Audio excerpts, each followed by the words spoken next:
and friends, making tracks to great destinations.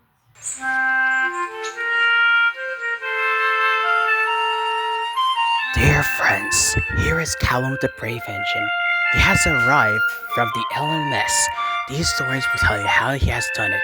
I hope you like them because James had told me about your loving friend Enota.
Callum the Ensemble.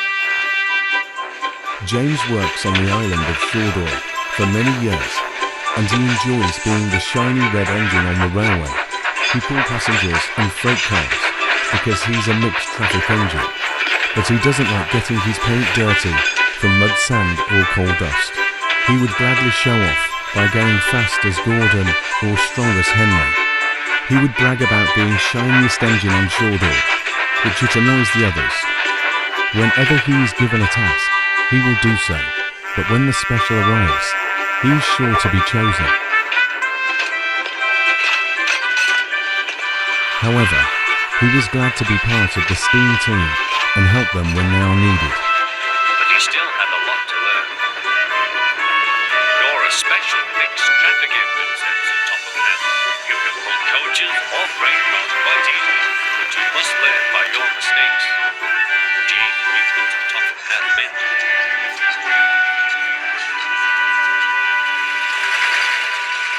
One day, Sir Topham Hatt came to the sheds to see James. He has a job for him. I need you to go to the coaling plant to help Splatter and Dodge to do the shunting. And please be careful, the storm is heading out this way, James. Yes, sir. James knew that getting dusty from the coal means that he have to do shunting. Coal dust! Coal dust! Why do I always have to get dirty? Sir Topham Hatt should have sent Thomas or Percy to do it, not me. I'm his splendid. My paint will get all dirty.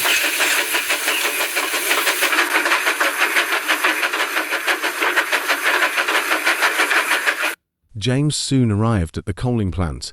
Splatter and Dodge are already there shunting. The two diesels were dusty from the coal.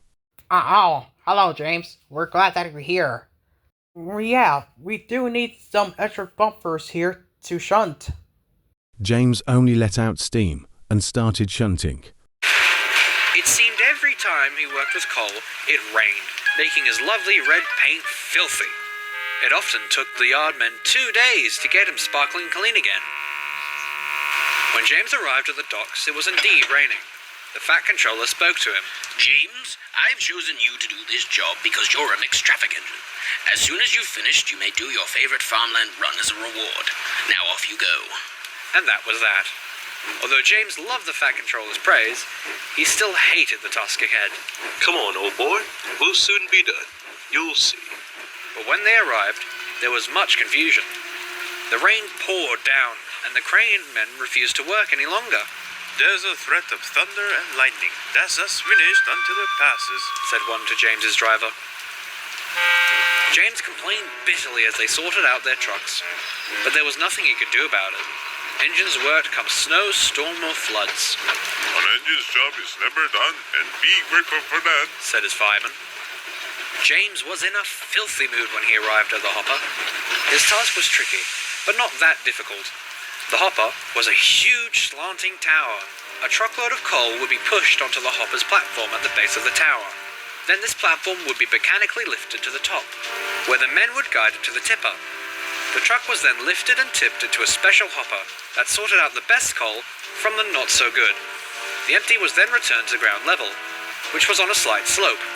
The empty would then self-propel itself out the way so another full one could take its place. After the coal had been sorted out, it was then loaded into trucks under the hopper. As this was covered by a roof, it created masses of dust that would cover any engine working with the hopper. The work seemed slow. James's train of trucks was long, and he was slowly getting dirtier and dirtier. This made him more and more impatient. Come on, He yelled angrily. I've got more important things to do than watch you trucks being unloaded. But the trucks would have none of it. They knew James and his outbursts. Yours is like a big red pimple. And we all know what we do to red pimples, don't we? Pop them! And the trucks all laughed. This made James even angrier. He treated them roughly. Then the thunder and lightning came. James soon grew more impatient. Then it happened. There were only 2 full trucks left to be hoisted as James biffed them hard into place. Come on. He snarled. Little did he know that his front coupling had become tangled up in the trucks. Suddenly a bolt of lightning struck the hopper, which caused it to go out of control. The work snatched at the hoist and lifted the truck at quite a speed. As the front truck was lifted, it dragged the back one with it, and along with that, James.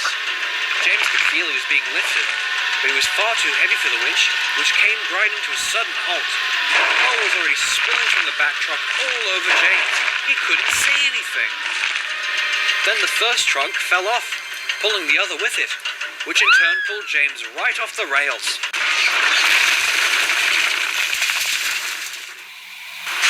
As he lay on his side, coal spilled all over him and nearly covered him. He was done for, and there was nothing anyone could do until the breakdown train arrived. James was taken to the works to be mended. The Fat Controller was most annoyed at him. James, I am very disappointed in you. You must learn to control your temper, and now you must go to the works to get your brakes mended. Yes, sir. And with that, Edward soon towed James away to the works to get his brakes mended, and Sir Tom had to find another engine to do all this work. I'll have to find another engine to do James's work while he's away, and I know just the engine. With that, he began making a call. By the time the engine arrives, this engine looks much like James, but he has red wheels, shiny silver buffers, and a number 25 painted on his side, and he has a nameplate that says Callum. Ah, so you're just like James. Welcome to the relic, Callum. I'm Sir Topham Hatt. Thank you, sir. I'll do my best and work the hardest. Callum begins shunting the freight cars in the yard to put them in the right places. He was very calm and smoother than James. He was much better when he arranged the coaches for Gordon.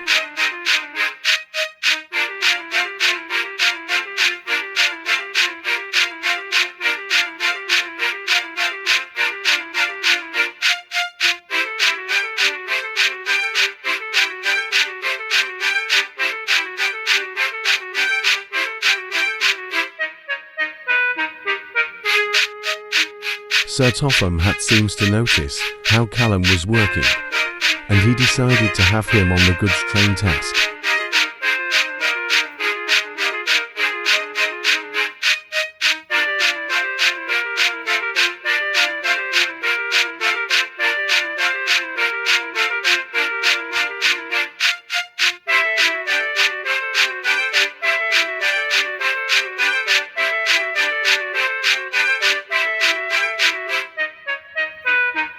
After he finished shunting, he rested on the siding waiting for another task for shunting.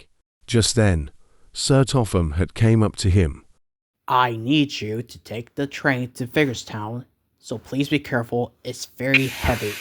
I'll try, sir. And so, Callum back into the train, and was coupled up. Edward was there, wishing him luck. Look out for the freight cars. They can be troublesome, and they can push you off the rails if you're not careful. Don't worry, Edward. I'll be extra careful. The guard blew his whistle and Callum chuffed away to Barrow in Furnace.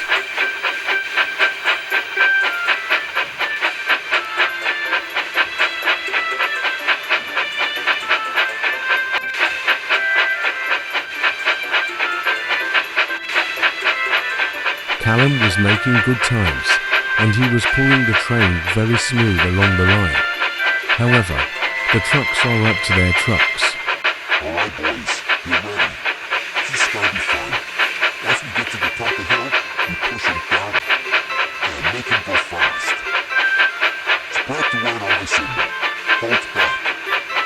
Push him forward.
Hey, don't hold me back, you silly trucks.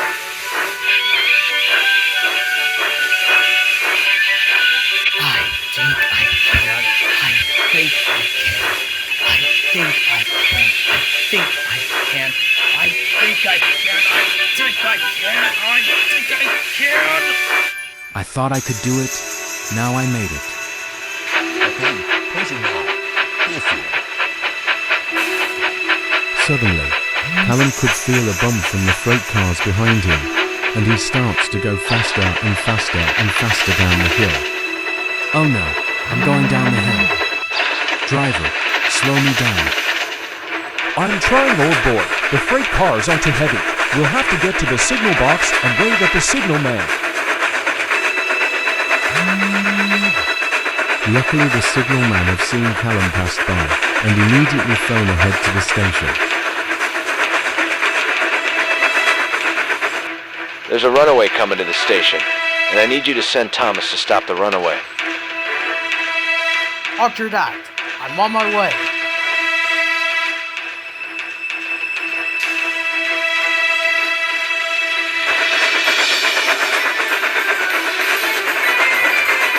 Thomas can see Callum ahead on the tracks. His pistons pounded and pumped. His firebox flared and his boiler bubbled. Callum, use your brakes. Use your brakes. I'm trying, but the heavy freight cars are pushing me too hard. And I'm going too fast. And I need some help. Thomas puffed his hardest. Wait, if I can come up behind him, then I can stop him, just like how I tried to stop James in the beginning. I have an idea. I'm going to try to come up behind you, Callum, and I'm going to try to slow you down. Okay, Thomas.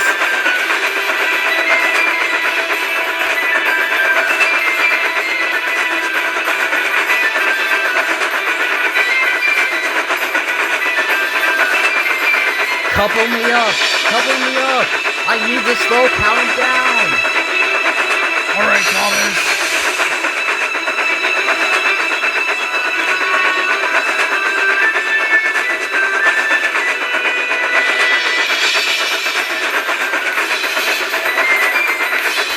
Okay, almost there. Almost got it. Come on, one more closer. And got it. Okay, right now. Thomas applied his brakes as he tries to stop the runaway.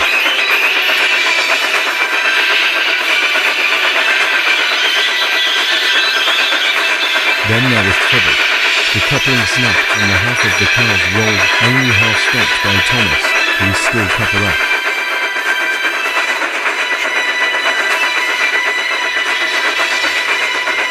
Oh no!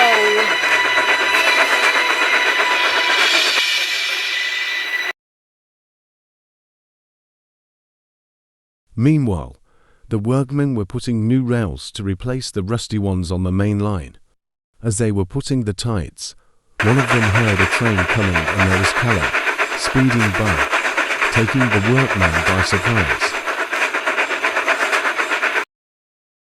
The foreman ran up to them. We need to phone the station that the runaway train is heading to the station.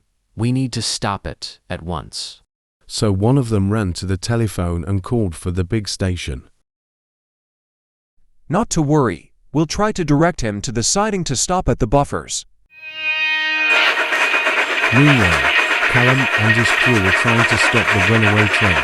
As they are doing that, the driver sees the sharp bend up ahead. Callum, we're coming to the curb. Get ready.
Another coupling snapped, and the flatbeds came off the rails along with the vans.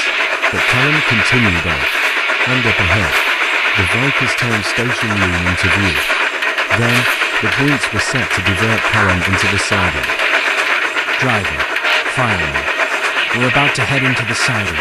Brace yourselves. And so they did, but the points were set in the wrong siding when Scotsman was there collecting passengers. Callum shot past him, but the vans didn't. It collided into him. Fruits and vegetables flew everywhere. Luckily no one was hurt, but Scotsman was covered in fruit mix salad. Oh, how disgraceful. Gordon soon arrived and saw his brother and hauled his laughter in. Don't you dare.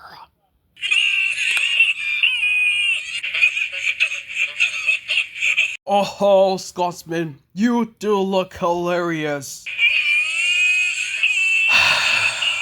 The indignity. The passengers started laughing too, and Scotsman was completely embarrassed by this ridiculous look. He has never seen so many passengers laughing at him. Callum was on the mainland after crossing the drawbridge, and he was doing his best to put on the brakes. Come on, please brake, please brake. I've got to stop. Then his driver tries to brake again, but it was no use. The pin was loose, and he and the fireman tries to pick it up, but Callum was too fast. He raced past Rosette Station, past the canal dock, raced down the line. He has never been this scared in his entire life. Where is it? Where is the pin? I think it's in the firebox, and it's inside. Then we need to use a shovel to get it out. We're about to come into the Barrow Harbor anyway, second. And so he did. As he grabbed the shovel, he opened the hatch and scoops the pin out of the firebox with the hot burning coal and carefully puts the stack down as the driver tries to pick it up carefully, but jumped back after his finger touched one of the brake pins.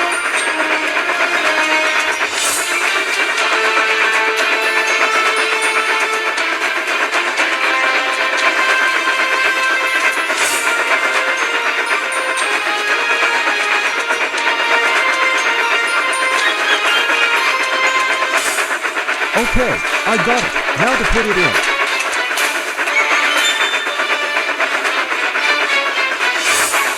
Okay, here we go. 1, 2, 3.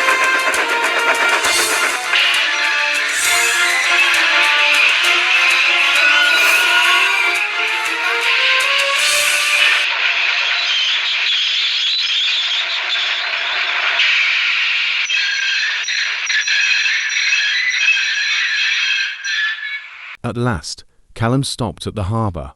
He was relieved to stop in the siding, but still shaken up. The silly freight cars uncoupled half of the train after letting the first one to be stopped by Thomas. The second crashed into the Flying Scotsman at Vikerstown. But they didn't care. They were pleased with themselves. Oh dear. What will Sir Topham Hatt say? And soon, he found out, at last, Donald and Douglas arrived with the trains to deliver after the mess was cleared, and Sir Topham had arrived on board the brake van. I saw how you tried to stop the runaway train from derailing. Fancy letting them uncouple half of your train to cause an accident. But you and your crew were very brave, and I'm proud of you. Thank you, sir. I'm very grateful to be a really useful engine. James soon returned to the sheds after being mended. As he backed down, he was surprised to see Callum. Callum? What are you doing here? Hey, James. It has been a while since we've seen each other. The other engines were surprised. They never know that James and Callum are brothers. You know each other? Yes, Henry. Me and Callum are brothers. We were built on the same railway as we worked together. It's been so long, and I have completely forgotten. Well, here I am, and I have never forgotten about you. And then, Callum began telling his tales to everyone about his adventures. They were all amazed, including James, who seems very impressed of how he acted while he was getting mended at the works. But I think Callum has more adventures to tell, would he? It was an important day in the yard. Everyone was busy and excited, making notes and taking photographs. A special visitor had arrived and was now the centre of attention. "Who's that?" whispered Thomas to Duck. "That," said Duck proudly, "is a celebrity." "Oh, what?" asked Percy. "A celebrity is a very famous engine," replied Duck. Just then, Callum arrived and saw many people there. Huh. That's strange. What's with all the cameras? I believe that someone has came on sodor and all the people are around to take some photos. Why don't we see who it is? And his driver was right, as Callum puffed over to join the others. Then he saw that it was the visiting engine on the turntable. He looks very surprised and have stars in his eyes. The engine has violet paintwork, golden buffers and royal purple wheels, and she has a symbol on her tender. Edward, who is that engine? She is beautiful. Edward chuckled knowing that Callum asked him. That, Callum, is Fleur de Lis. She's a visitor who came from France as a modeling engine.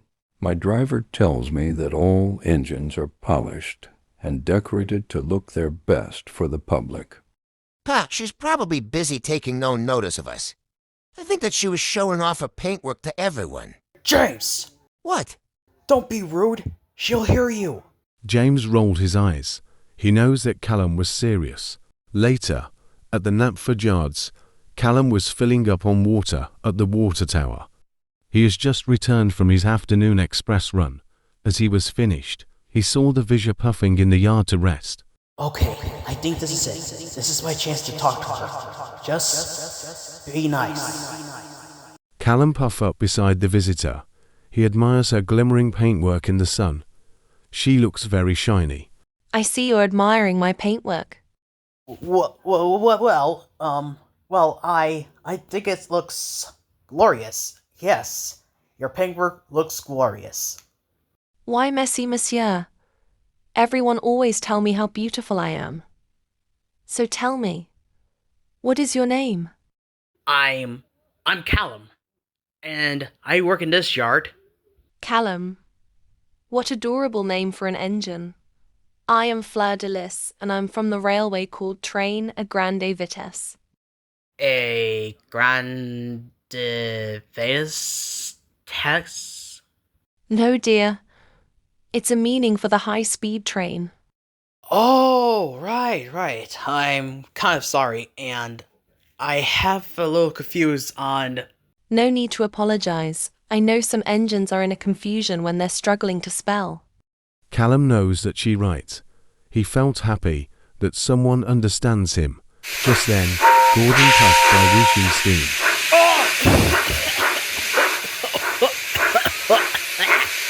Oh, Gordon! I see how the big engines are. Always boastful and believe that they're better. But there are some from my old railway who never acted like that. They always tell their days, and knowing that big engines are little. Engines always work together with hard-working order and teamwork. Well, that's very nice. It is. But whenever you do your work, you would always find help from anyone who is there for you. And with that, Fleur de Lis went away to collect her boat train to take the passengers. Very much so. But how do I find help? That night, he was backing down in the Knapford sheds, where Murdoch Arthur and Emily are getting ready to fall asleep. Murdoch noticed Callum was in a lost of thought. Callum, are you all right? Yeah, I am, Murdoch. I was just thinking. What was it on your mind? Oh, well, I just happened to meet this visiting engine. Fleur de Lis, yes, the beautiful modeling engine. Wait, how did you know who she is? I happened to meet her this morning. She told me all about her railway where she's from, and one of the engines who is decorated for the competition, and her symbol means honor, like a knight. Callum thought for a moment. Then he decided to talk to the engine in the morning. Well, I guess you're right. Thanks for telling me, Murdoch. Anytime. And with that, they both fell asleep. The next morning, Callum was puffing to collect his cars to take to the quarry.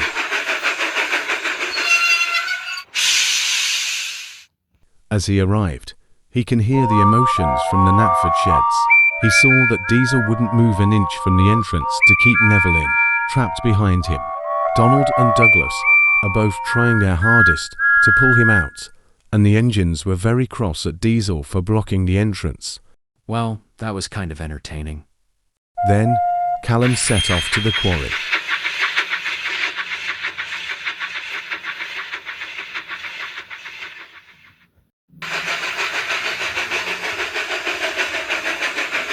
Soon, he arrived at the quarry ready for work. Bill and Ben were shunting, and the trucks were causing trouble for them. Boko rolled up beside Callum, feeling revealed. We're glad you're here to help. The freight cars are needed to be put in order. Not to worry, we'll soon straighten them out.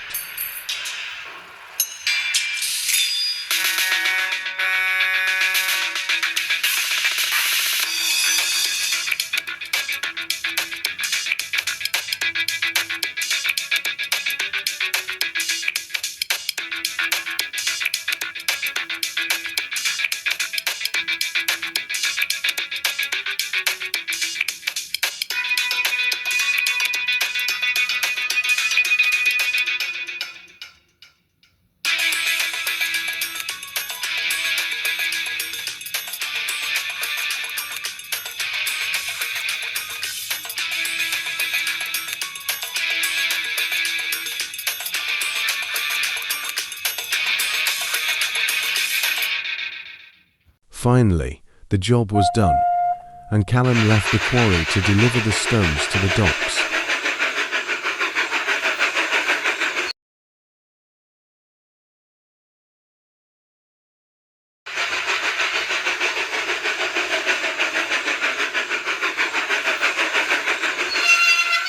Callum soon arrived at the docks, and he was uncoupled from the train. Then he saw Fleur de Lis puffing by with the boat train to collect passengers. She's so beautiful, like the sunflower, up on the hill, enjoying the breeze. Then Lexus, the van who is nearby, noticed the gaze, and he decided to give him the advice. You know, Callum, if you want to impress someone, then you must show who you really are inside, and to confess how you feel. He began to tell him what he have to do when the time has come, and Callum agrees to do it. That night, the time arrived, and Callum puffed up to the Knapford sheds. His crew climbed out. His firemen placed the candles and light them up on the track. Okay, everything is ready, and tonight I will begin my true feelings towards the engine.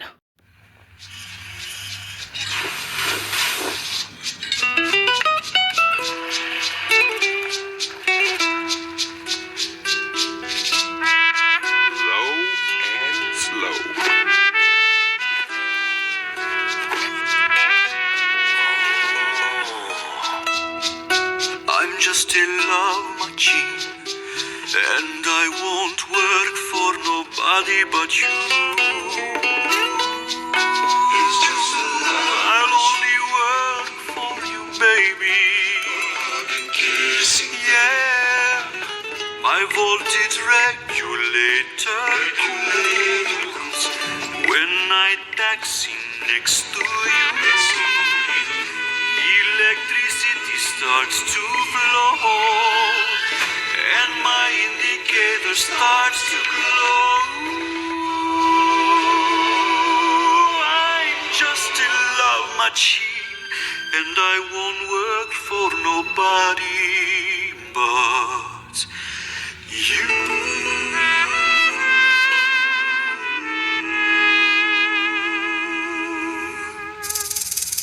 Miss de Lis, from the day that I saw you, I was impressed how beautiful you look, and how beautiful you are. When I think of you, I would thought of us pulling the train together as we travel. So, Fleur de Lis, will you be my partner to be double-headed? Ah, Monsieur Elchou, comme buffon, tu es bien romantique. Callum was glad that he finally had the touch, that he would be a really useful engine of pulling the boat train with the visitor. It was the evening night on the island of Sodor, and Callum was delivering the mail for Percy, who was broken down. As he journeys along the line, he sees so many sights running through, and he couldn't make out what they are. He arrives at the Wellsworth station right on time. The station master was waiting for him. Henry has broken down at Knapford Harbour, and the fish are needed to be delivered to Kildane at 6, before sunrise. Not to worry. I'll deliver the train right on time. And so, Callum putted the empty mail cars in the siding and chuff off to the harbour.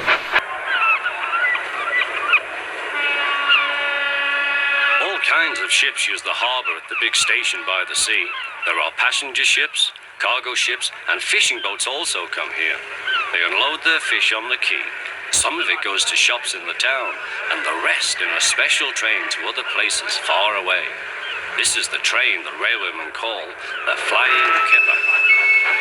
Okay, are you ready, Callum? I'm ready, driver.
Callum continues down the track and sees the next station up ahead to deliver the last train. Okay, that's the last load to deliver to the last station at Crosby. We'll head back to the sheds now before sunrise. You're right. I need to rest now.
Callum arrived back at Wellsworth Station and backed into the shed and went to sleep. He knows that he finally finished a job well done. It was raining heavily and Callum was shunting freight cars in the Knapford yards. Everything he sees was wet, wet, wet. He's seen puddles around everywhere on the ground and the tracks were slippery. Sometimes slippery rails would cause an accident. One day, Callum was in the sheds, getting his buffers polished to be ready for the train to take to Knapford Station. Surely the rain will end soon. The passengers wouldn't like getting wet. Pa, don't be ridiculous, Callum. Heavy rain could cause any accidents if they aren't careful. I'm careful, James. I'm more careful of slowing down and watch out 2 sharp bends. Now, if you excuse me, I have a passenger train to collect.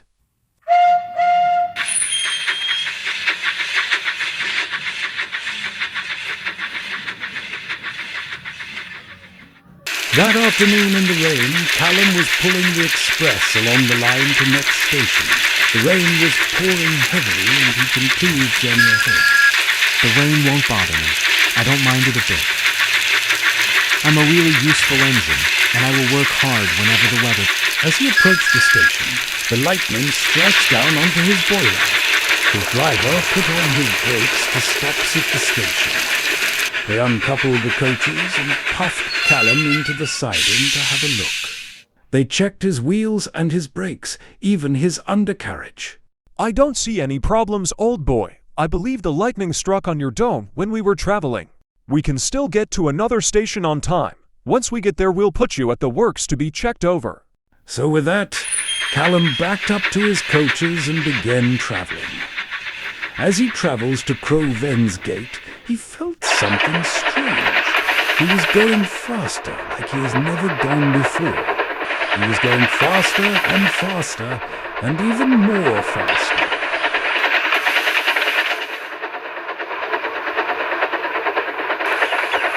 He arrived at Crowven's Gate very early. His passengers got off and his crew uncoupled the train, and they put Callum in the works to be checked over. As they look over him, his crew look at Callum with confusion. I don't know how you managed to get the passengers on time, but you were going very fast. But how did you do that? Must be the lightning gave the struck on my dome, and it feels like I'm catching up. Well, I suppose that you're right. But look at your number. It's glowing bright blue, and your eyes are blue too. In fact, all your linings, your wheels, are all blue. I believe we should deliver the goods train to Barrow, because Bear has broken down, and we need to deliver it on the double. You're right, driver. I'll make up for lost time.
soon arrived at Barrow right on time. The station master was waiting. Oh, thank you very much, he said. I was worried this wouldn't come in when that diesel broke down. Good thing you were around. There's a water tower and coal bunker over there. He pointed to a set of sidings behind the opposite platform from his. After he was refilled, Callum speeds off back to Shorter for another job to do. As he speeds along the line, he almost crashed into a passenger diesel who was pulling passengers. My goodness.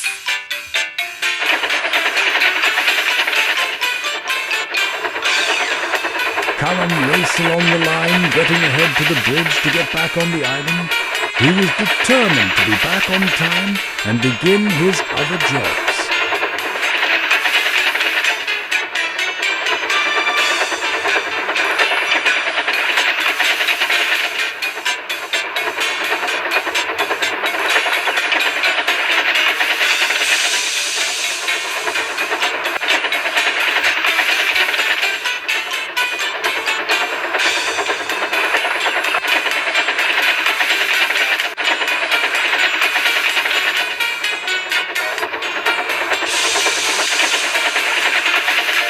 Then there was trouble. There's a flatbed derailed on the track, and up ahead were pipes scattered on the tracks. Oh no. Driver, brake. There are pipes on the tracks.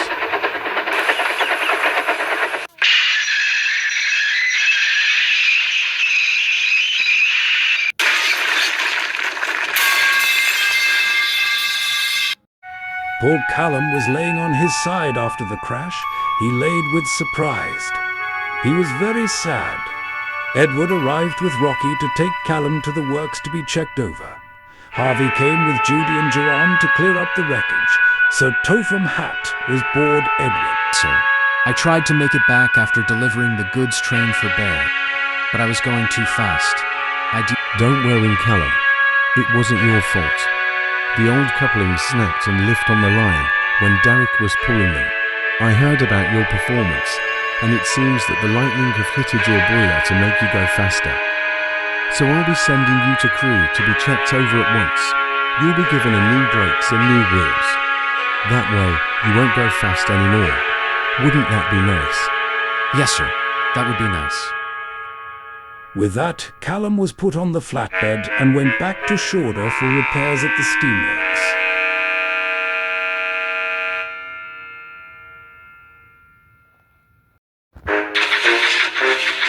2 days later, Callum was good as new. He has new pair of wheels, new brakes, and a new whistle. He was glad to be the first engine to have cowcatchers like Toby and Mavis to use to offend animals and people from getting hurt. People wave as Callum puffed by, and the engines are very glad to see their friend return from the mill. James was very happy when his brother has come home from works, and Bear was now fixed, and he thanked Callum for taking the goods train, and the two become very good friends. Callum was resting in the siding after helping Stanley at the Knapford yard.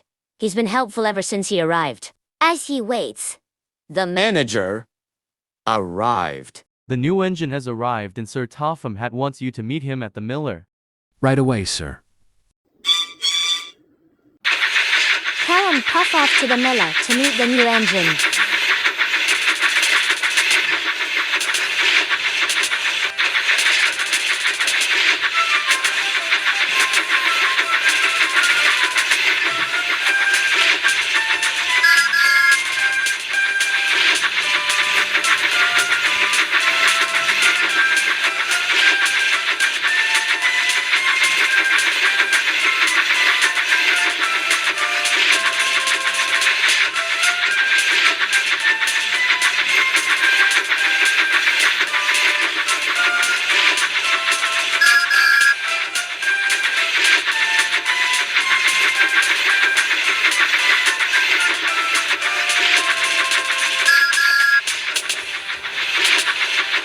He soon arrived at the miller and saw the new engine. This engine looked very similar like Edward, but he has cyan paintwork, green strips, and a pink heart on his cheek. He looked very nice. Hello. I'm Callum. What's your name? I'm 56. Why are you so down? Is something the matter? Diesel laughed at me and said that I have to take the empty freight cars to the miller and wait for the flour to be filled up. And I have to deliver the flour all the way to the workshop where all the people have to make bread. Callum feels sorry for 56, and he wants to make him feel important. Then he saw the cover hanging on the railing. This gave him an idea. I think I have the answer. If we can cover your freight cars with tarts, nobody will know what's inside. Then, you'll feel important. 56! Reverse into the siding with the freight cars. Then Callum asked 56's driver to cover the empty ones with the freight cars. The freight cars are covered up. You can deliver the flour to the miller as you're ready to go. And then I'll feel important. Callum puffed away to tell the engines all about 56's special delivery. He saw Thomas at the station. He told him about the special. What is it? Not telling, but it's the most special of all. Callum puffed around the island to tell everyone about 56's special train. He told Gordon, then Percy, then James, and Emily. Then, he told Boko about the special too, and then Splatter and Dodge, and lastly, Henry. I think that everyone on the island is very excited about the special delivery that 56 is taking. I agreed. 56 will be sure to collect the train from Crosby Station. But we should probably get to Knapford. Everyone is waiting for us, and I'm sure they're talking about the special delivery.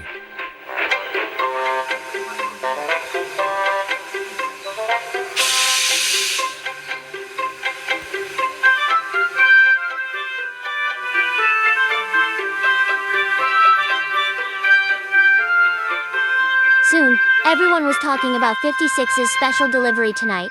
Then Spencer puffed up. What's all this commotion about, cousin? 56 has a special delivery to take tonight, and it's going to be the important one. It won't be as important as my Express. Special is much more important than the Express, Puff Thomas. And you'll see it tonight at Abbey Station.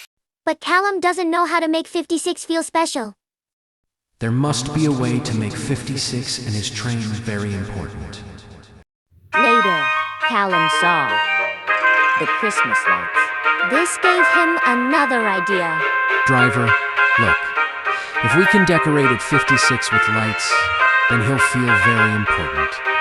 That's a good idea, Callum. I'll go ask the station master.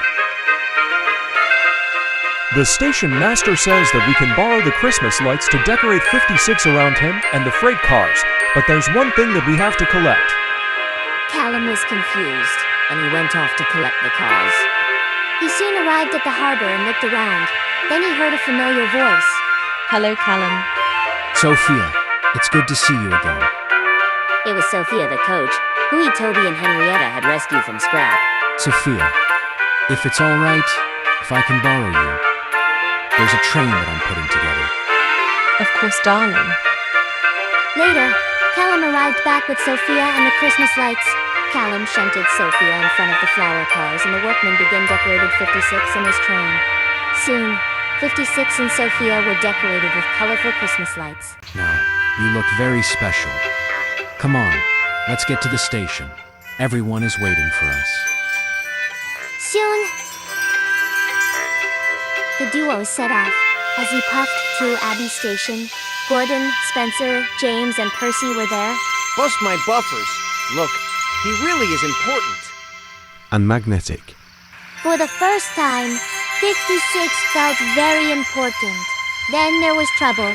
Gust of wind blew and the tarps flew off and the flour flew everywhere. Now everyone could see that it was flour. It was all over Callum, 56, James, Percy, and Gordon. He was carrying flour all along. I knew it couldn't be as important as the Express. So there isn't a special? Of course there isn't a special, Percy. It was all a lie. Seems like that Diesel was right all along. 56 isn't so special. 56 felt hurt. He knew that he would feel silly, and he puffed away quickly. Callum felt sorry, but he was cross at Spencer for calling 56 silly. Just then Sir Topham Hatt called the station master. And the station master came to see Callum. The bakery is waiting for the flour, but 56 hasn't arrived. Oh no. I have to find him and tell him. And with that, Callum puffed away quickly. Soon, he found 56 in the siding looking down at his buffers. I'm sorry about what happened, but the baker need the flour to bake the cakes for the party tomorrow. But I'm ran out of coal. Not to worry. I can help you get to the coaling plant to get refill. After 56 was refilled, he and Callum went back to the flour mill to collect the flour. They arrived and shunted the line of freight cars under the chute. Later, the freight cars are filled, and the engines coupled them up and pulled them straight to the bakery. As they arrived, the bakers begin to unload the flour and the cakes are finally baked and they were loaded up. Callum and 56 set off. As they traveled, they saw Spencer at the crossing. Coming through. Special delivery is passing by. You see, sometimes empty freight cars are more important than your express.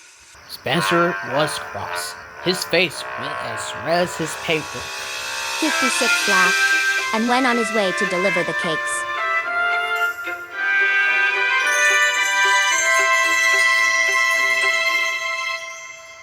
Summer has arrived on Sodor and all the engines are busy taking vacationers around the island. They like to see their happy faces and the children laugh and enjoy the seaside. And most of all, they enjoy the festival. One day, Callum was waiting for Bulgaria at Tidmouth Station. He was going to take the children to the seaside. As he waits, he looks down the line and sees the engines puffing by. Everyone is so happy when summer comes around. Even Sir Topham Hatt, he seems to be giving me the special job to take the children to the seaside. Everything will go smoothly and right on time. Just then, Bulgaria arrived at Tidmouth Station. He looks very ill. Morning, Callum. I brought the the children. Are you all right, Bulgaria? No, I'm feeling terribly sick. And I think I need to get my engine checked before I take some more passengers. Maybe it's the sun getting your engine heated.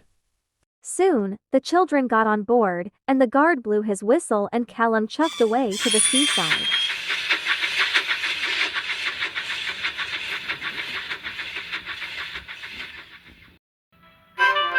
Later, Bulgaria was carrying passengers. As he travels, he began to grow sick, and his driver began to worry.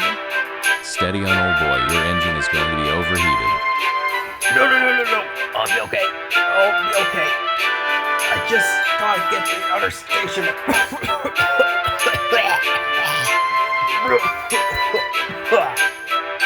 I'll get us to the station as soon as we can.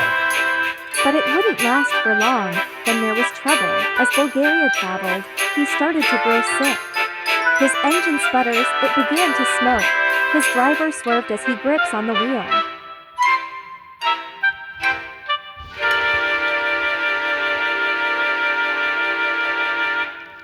His driver took a look inside and sees that Bulgaria's engine has overheated and the passengers were not happy. Well, Bulgaria, your engine has done it. It looks like we have to go to the boundary to get it cooled down. Well, that's just wonderful. I'm stuck, and I'm completely... Uh-oh.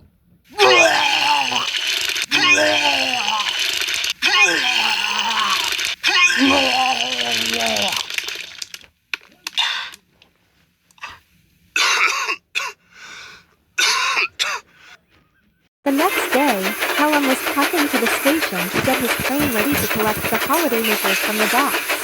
As he raced down the line, he saw another double-decker bus at the station collecting her passengers.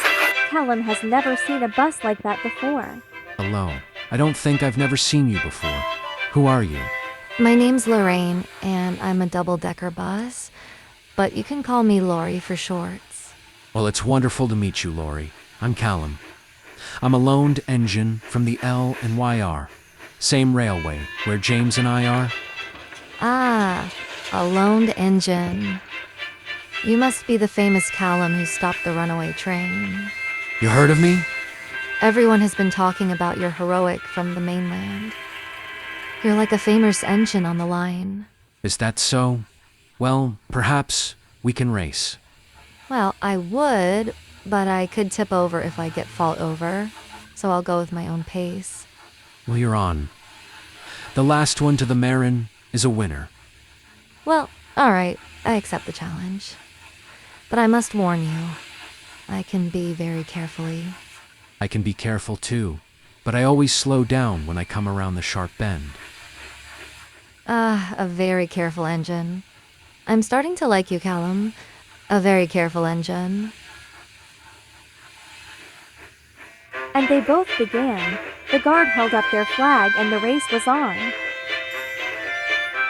Lori slows down on the bend, then she stops and drop off the passengers and some got on and she begin to travel. Callum thunders down the branch line with his coaches clattering behind him.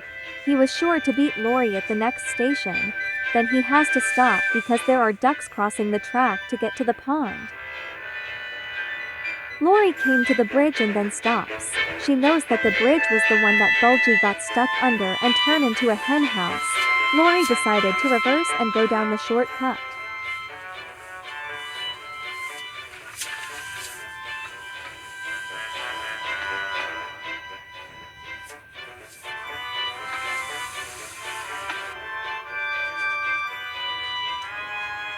Then there was trouble. Trevor the traction engine was broken down on the side of the road. He was taking the cart of hay to the county fair. What happened here? I was taking the hay up the county fair, and my boiler has gotten overheat. The children won't be happy about their attraction not being able to carry them. Lori felt sorry for Trevor, and she wants to help to make the children happy. Then, an idea flew into her radiator. I think I might help you. I can give the children a hayride. I may be a double-decker, but the hay can scatter the floor of it. Trevor thought it would be a wonderful idea. Lori went to drop off her passengers first. Later, Callum arrived at Maron Station feeling proud of himself. Looks like I finally won. Now I have wait for Lori to arrive. But Lori has already dropped off his passengers and he was coming back for Trevor. Callum was confused. He thought Lori has already beaten him, so he decided to look for her. As he traveled, he searched for Lori everywhere. The field, Ellis Bridge, and the Farcour station. Callum puffed all around the line and he still haven't found her. Oh bother, she must be playing hide and seek somewhere and she's hiding. I'll have to look for her.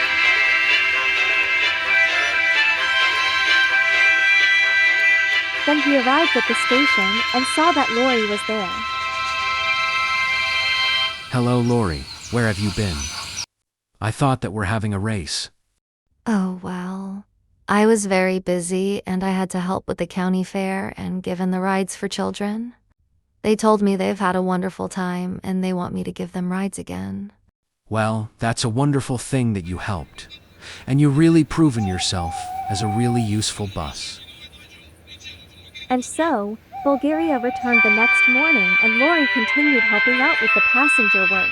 And with that, she have proven to be a really useful bus. Callum was on his way to the docks. He was pulling the animal car to collect the animal and take it to the animal park.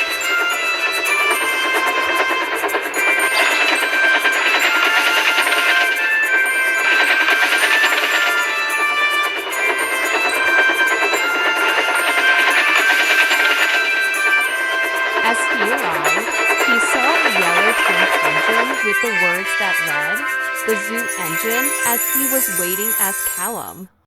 Hello, you must be Callum. I'm Benjamin, and I'm the Animal Park's helper. Nice to meet you, Benjamin. It's an honor to have an engine to help out at the animal park. Thank you very much. The animals should be here any minute. Then they heard a horn as Ivory rolled up beside the two engines with a large delivery. The delivery was an elephant. Bust my buffers. That's the special load. It is, and we have to be careful going down the line. This elephant is very heavy. You're right. We'll find somewhere quiet. As they wait, the elephant was let out and lead towards the animal car. Before it would be guided, the crash could be heard from the docks. The elephant was so startled it reared up on its hind legs and trumpeted in a panicking tone. Then it ran away. The others were surprised. That elephant gotten spooked by the crash. We have to find it and deliver it to the animal park. Right. Come on. Callum and Benjamin raced off to catch the elephant. Ivory raced off to the search and rescue center to report Harold.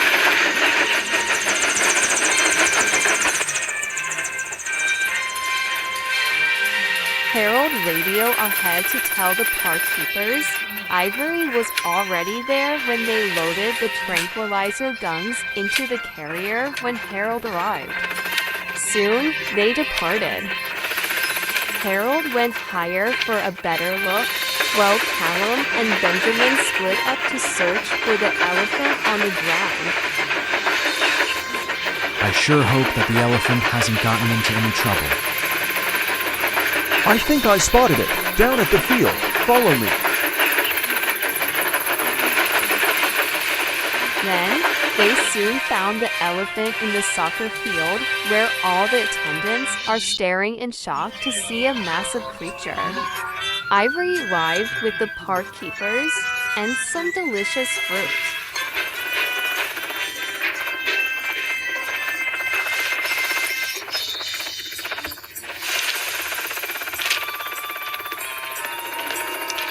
The elephant was needed to be brought to the animal park so it would join the herd of them. The elephant followed the trail of mangoes into the car. It entered inside, and the keepers closed the door. That's it, Callum. Peace in.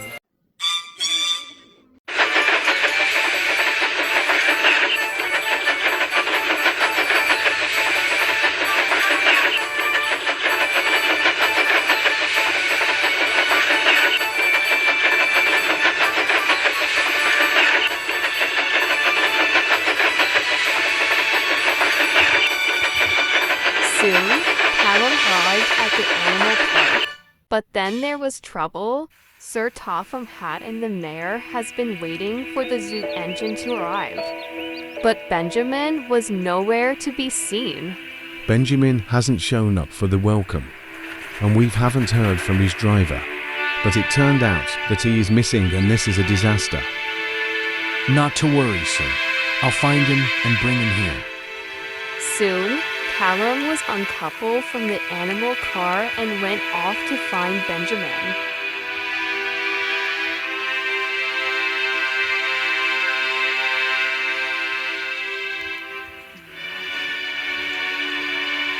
Soon, he found Callum in the siding in Henry's forest.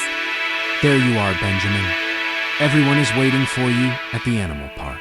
But I can't, Puff, and I'm out of coal. I need refill and I have to be there on time.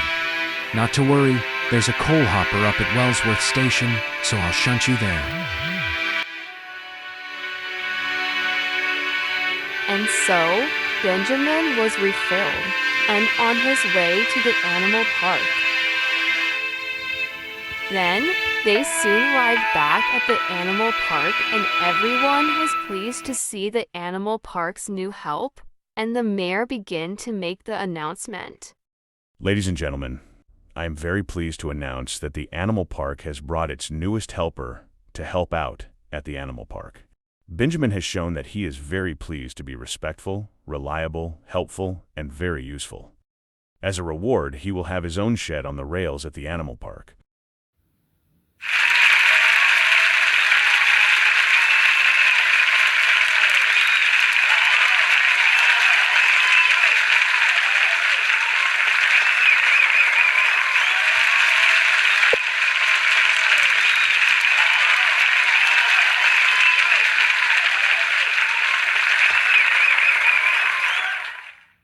Benjamin felt the happiest day of his life. For the first time, he knows that he has shown to be really useful. And Callum couldn't be even happier. One morning, Donald and Douglas were talking to the visiting engines about their adventures with Oliver and Duck. Then Callum came by with a goods train. Hello, Donna Douglas. Can't stop talking today. I got work to do.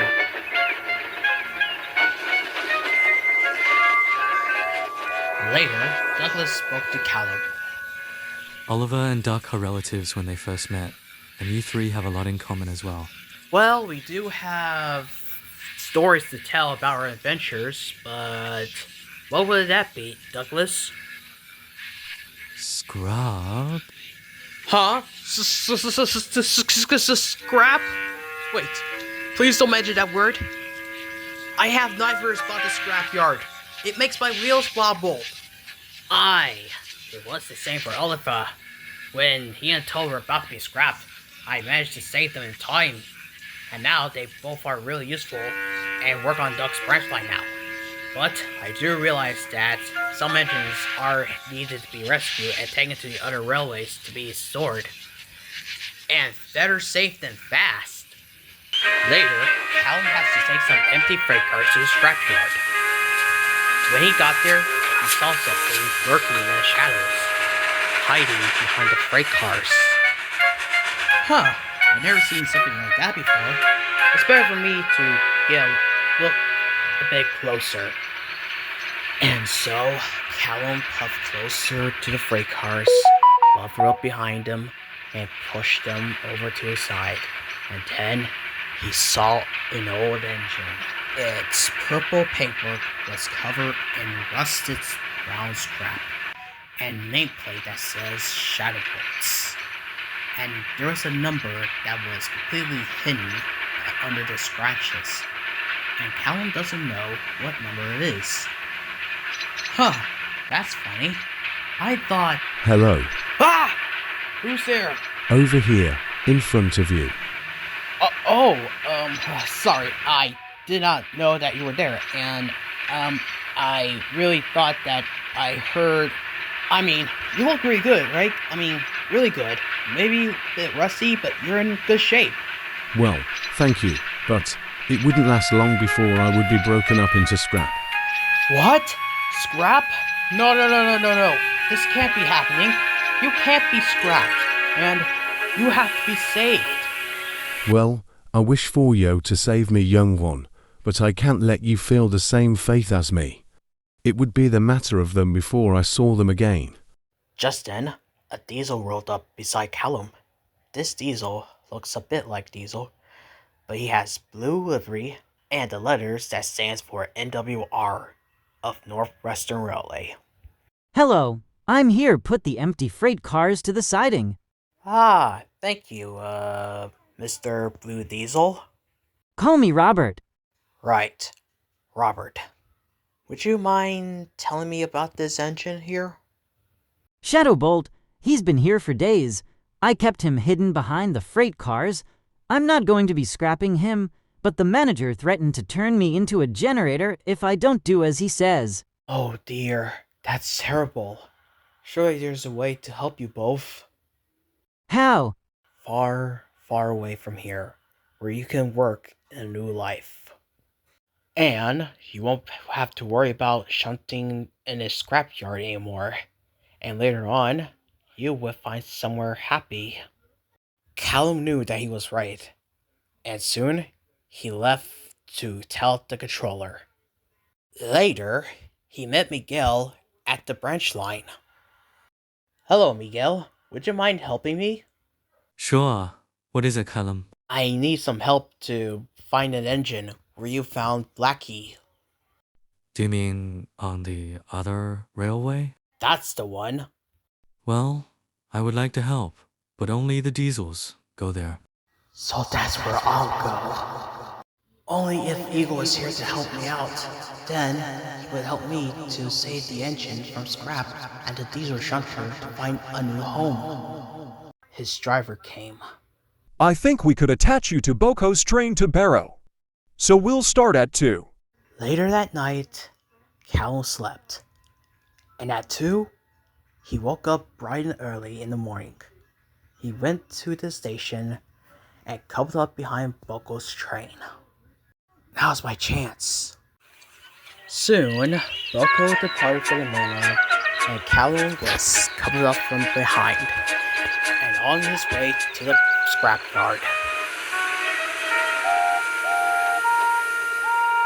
He soon arrived in Barrow. He was uncoupled for a train and went off to find the scrapyard. As he got there, he saw that the gates were closed and Robert was sleeping outside. Robert, wake up! Robert woke up and saw that Callum was there. Callum, you came back. Yes, I came back. And now we gotta get you and Shadowbolt out of here at once. You can't stay here forever.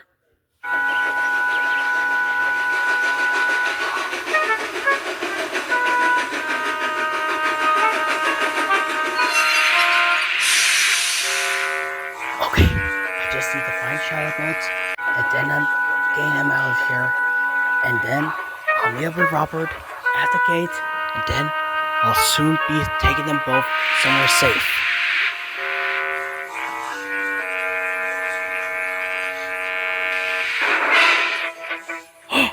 That's him!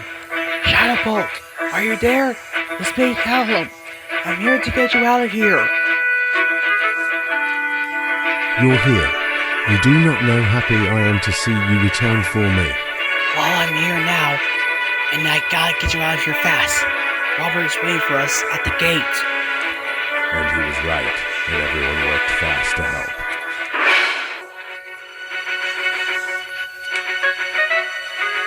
Okay, I think it's all clear now.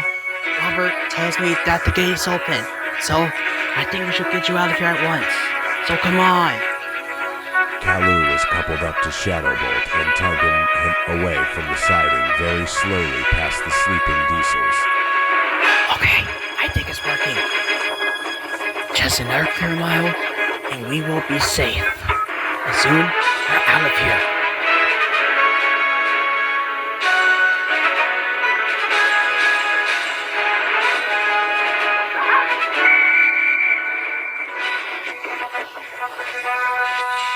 Aha! A BR standard class at 9F, leaving without permit. You can't take these. Well, it's all for us. See for yourself.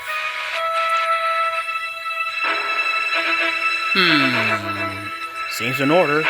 Right away, guard.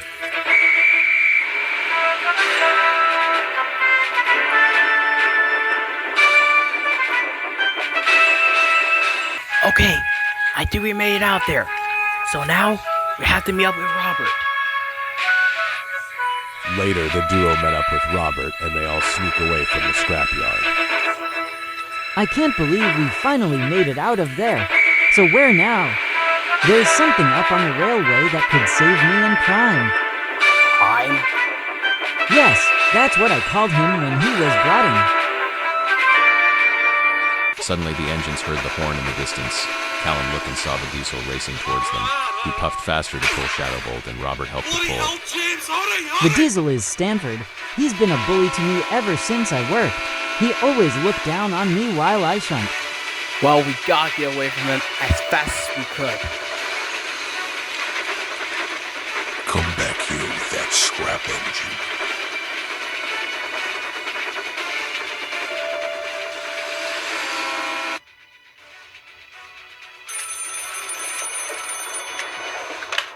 Get ready.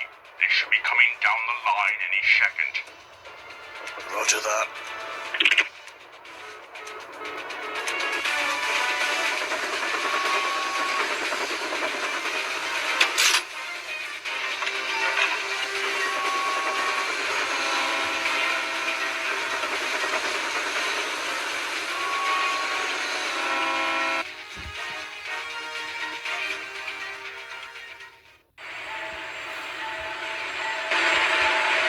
So, it's done to you too, and it's down to me.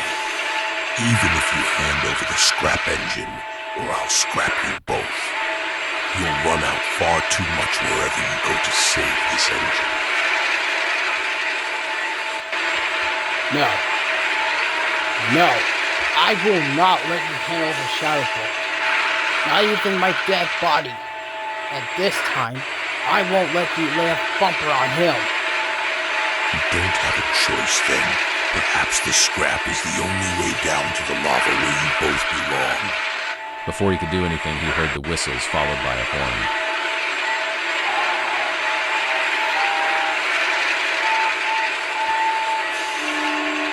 Miguel rushed in, followed by Blackie, number 56, and Robert. They biffed Stanford right off the rails, giving Callum and Shadowbolt enough time to escape from Scrap.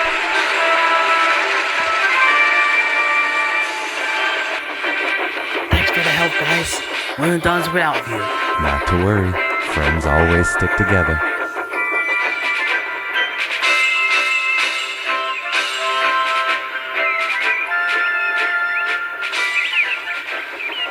Soon they arrived in the yard.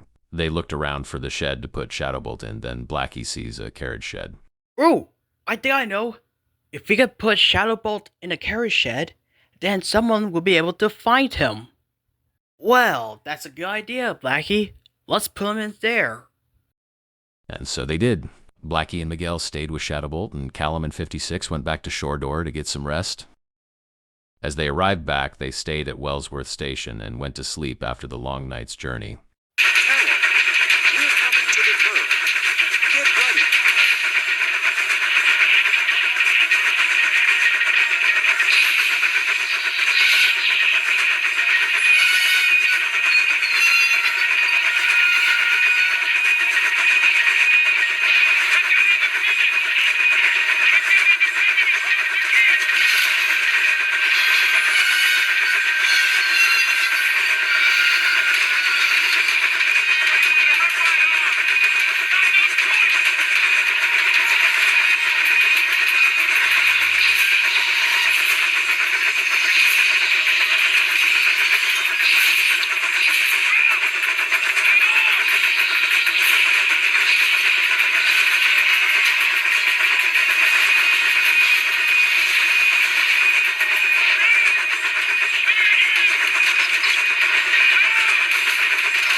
The roads would always needed to be repaired when there are potholes of cracks all over, and the workers always work with their backs ache.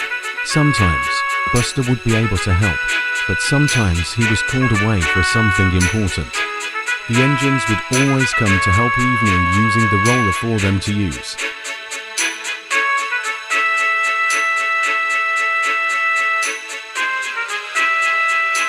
They were expecting a new steamroller, and the Fat Controller did.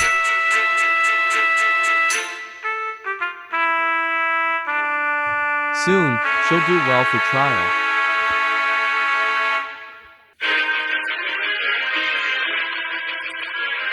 One day, Callum puffed into the yard to collect the steamroller to mend the road at Crosby Station.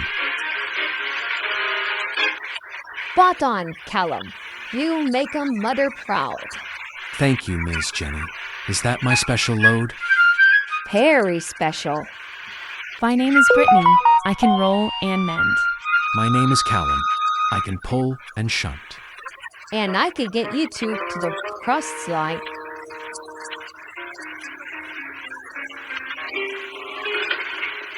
Is this your first job working on the road? It's my first job on the island. Look out for Lori 1, Lori 2, and Lori 3. They're the horrid ones.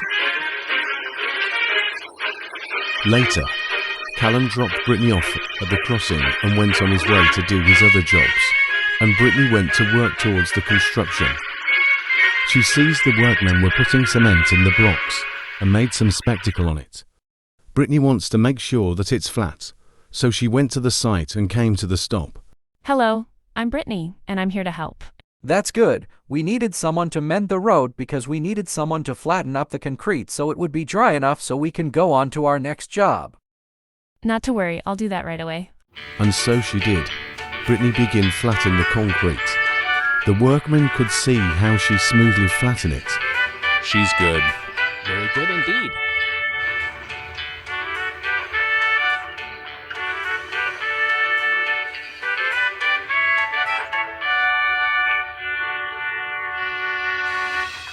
Now that's what I called flattening the road.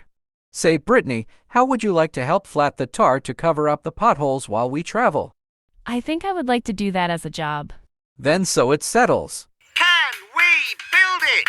Yes, we can! Yeah, I think so. And so, they went on their way. That afternoon, number 56 was pulling the passenger train to Wellsworth. He was making good progress and right on time. It's so nice to have a run on the passenger train for a change. It's so good to get my wheels out and running. As he passed the Crosby station, he felt a clang underneath his undercarriage, and his driver pulled him to a stop at the station. His fireman uncoupled the coaches, and the driver put him in the siding. There's something stuck under your wheels, kid. We've taken off your side rod, and I believe this was stuck. His driver showed him a wooden brake box that was underneath his wheel. That's Jace's old brake box. How did that get in there? Whoever had put it there on the track, someone must have lost it. Well, what do you think we should do? We'll go back to Ellisbridge Station and call the police. So they went back down the line to the station to call the police. That evening at the sheds, Sir Topham came to see the engines. He have some urgent news. There has been the accident at the crossing. Lorry 2 is broken down at the crossing, and Oliver collided into him and stones spilled everywhere, Miguel. I need you to collect Judy and Jerome. Right away, sir.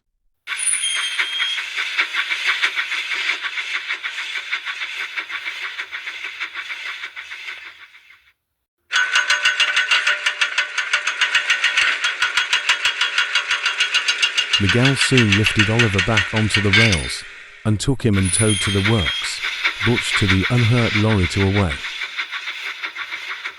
But neither of them noticed that someone was watching.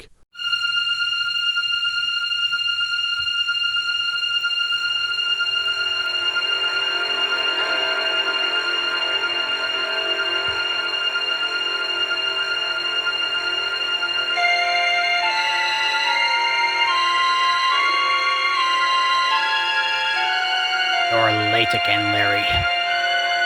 Sorry, George. I've had a lot to deal with. The Fat Controller has been giving me jobs on delivering coal to the station and coal depot, and delivery stones to the harbor. NW are due bringing visitors a lot in these days. It's a novel for them, for these people. It's all about newcomers on the island of Sodor. They could be rewarded. Do you know it, Larry? Because I know. I know. Railroad motives. They are weak, clamped down, old, dirty, creaky, oily, smelly. I mean, if you look at me, Larry, you and I both know is that this is not how I was meant for. This is not how I deserved. Those suitable people don't deserve the life they have. Some can be trustworthy, even for few of those who are trust passengers to bring in. Well, I don't care. You've done make me upset, Larry. We're done here. I found him. What? Wait, do you mean that red engine? He's on Sodor? That engine with dark red paintwork, with blue linings, and a number 25 pin on his side, and a nameplate that says Callum? In the flesh, this is your chance to get revenge on him.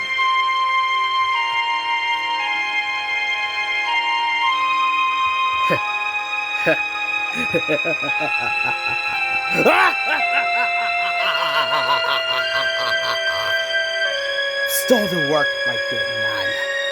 Now, I must must go. I will have my best and send them to the railway. And you make sure that they bring him to me. Only few days go by, as Brittany has been busy helping out on the road and all the buses, and Caroline has given them full support, even Elizabeth. However, 3 did not. The Loris took it displeased at Brittany. They thought she was showing off at her work to them. So one day, they decided to make a plan. One day, Brittany was fixing the crossing. She was flattening the tar, and the workmen were smoothing to put new rails. Then she sees a mixer. This mixer looks a bit like Patrick, but she wears the pink livery, and her barrel has red and white stripes, and she's a very fun and happy truck. Hello, I'm Brittany. What's your name? I'm Susie, and I'm new mixer. I like to pour concrete on the road to make a new crossing to go over. More mixing means more work, and more work means more fun. The two enjoy working, having fun together as Susie pours more concrete and Brittany would flat it. They were having a wonderful day. Suddenly, one of the lorries raced by.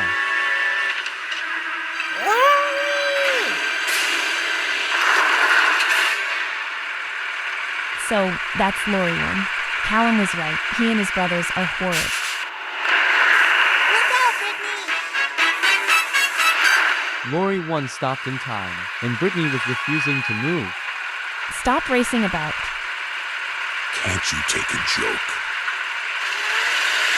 Thank you, Brittany!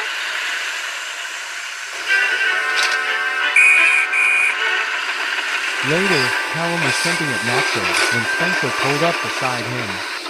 Hello, Callum. Would you mind collecting my coaches for me? I have to return to the mainland today. Already. Well, it's a bit early, so I think it's time that I'll get your coaches ready. Callum shunted Spencer's coaches into place at platform 1. Spencer backed down to his coaches and was coupled up. I'm off to the mainland.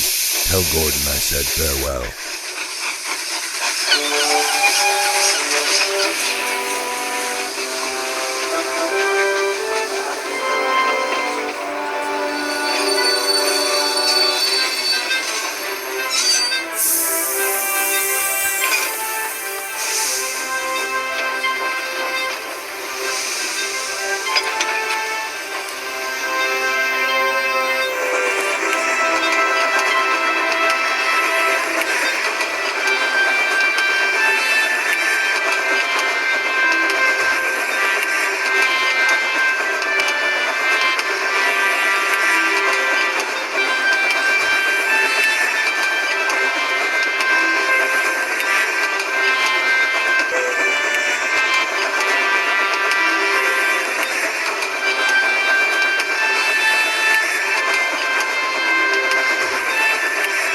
Spencer raced down the main line, talking with pride. He thunders over the broad bridge, and he was on the main line.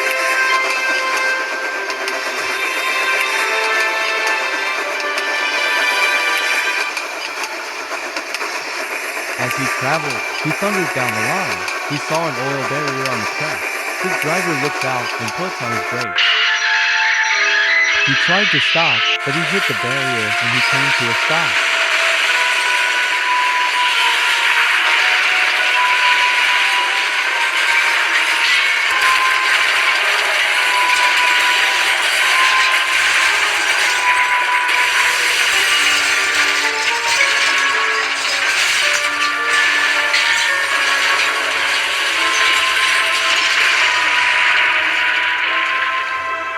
Spencer opened one eye. He saw that he was still on the rails. Then he smelled something burning. He looked back and saw the brake coach on fire. Quick! We need to call the fire brigade! We have to get these coaches separated immediately! Hurry! Spencer wasted no time as the guard uncoupled the coaches, and Spencer pulled the coach away as quickly as he could. They got away just in time, but the brake coach was lost as the fire had burned the compartment. That evening, the news about Spencer's accident spread like wildfire and everyone began talking about it.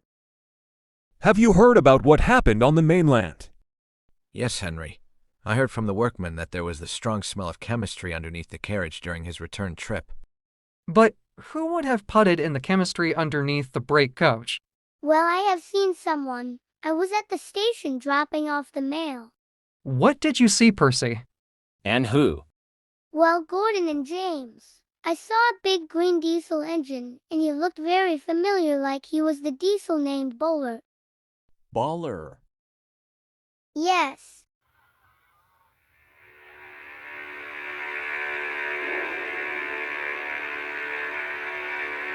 Elijah and Matthew told me they would be back in the crack of dawn. Or they were never late, though. Or unless they might have gone lost. Something must have gone wrong. Any news from them, Larry? As I reconsider, there were news from the Northwestern that there was the incident at the construction site that a lorry almost hit a steamroller, and a fire suddenly in a brake coach during the engine's return trip to the mainland. Then a new steamroller, huh? This shouldn't be a problem. But I'll make sure of that once I'm dealing with Callum. And then I'll make sure that steamroller will get some too. Anything could be done, probably. Anything else? I believe that solution you see are approaching right now. What? Oh, Elijah, you came here in a bad timing, bringing those 2 diesel engines along. That does not improve my mood. Oh, beg pardon, Master, but these 2, D199 and Class 40, are the mainland diesels. Why are they here, though? And what do they want? It so happened that you 3 shared the same common as the anti-steamy and anti-railway of all engines, and they want to help you. Is it true? Very true. We can show you everything you need to know about sodor. And the steam engines as well. Even the diesels.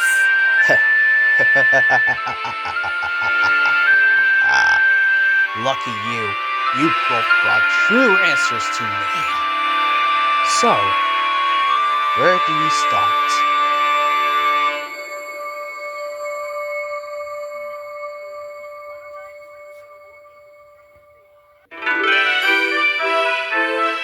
A little later at the Knapford Harbor, Brittany was resting at the quay watching the ships.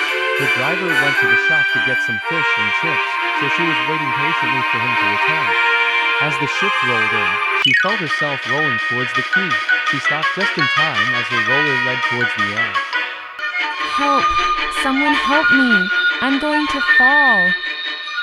Luckily, Harvey was nearby and came to her aid. The workman fastened the hook and Harvey pulled Brittany away from the edge. Oh, thank you, Harvey. Thank you. What happened, Brittany? Did your brakes fail? No, someone got into my cab and I don't know who was responsible for it. Unnoticed to them, Class 40 was in the siding, grumbling under his breath. Oh, I'm so close to getting rid of her. As the day goes by, as Brittany was traveling towards the construction site, she was keeping her surroundings while traveling. She noticed a little car traveling down the road. All of a sudden, it skid on the oil and began to swerve out of control. Brittany was shocked. She saw the car coming to her. She moved out of the way just in time. However, she rode off the road and crashed into the car. Butch later pulled her out. As her driver was all right, he told the officer about what happened.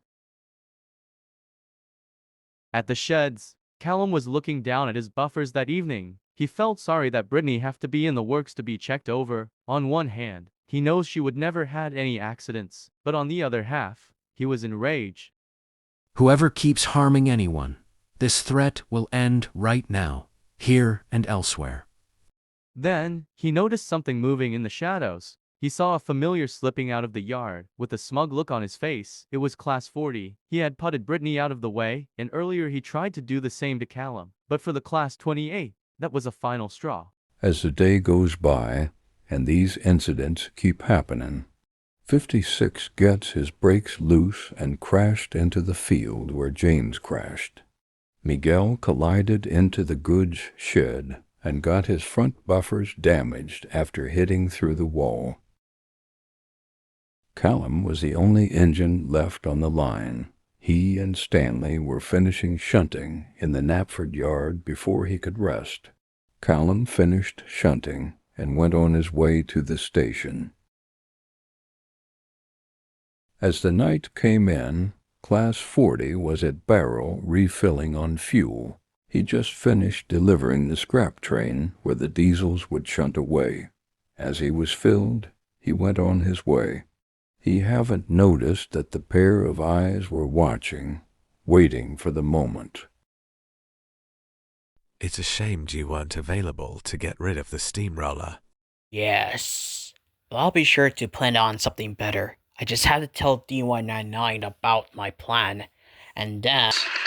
She was interrupted by a spluttering sound from his engine, and before long, he came to a complete stop. What happened? I don't know. You're not working anymore. The driver got out and inspected, but there was nothing wrong. Well, we must have taken bad fuel. I'll have to run back and phone for help.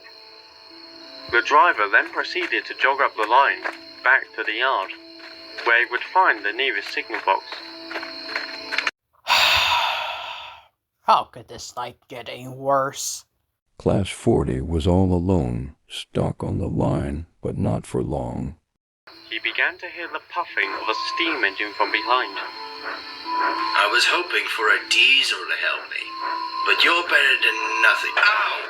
He cried as he was bumped from behind. Do you mind? Shut it, you. What the?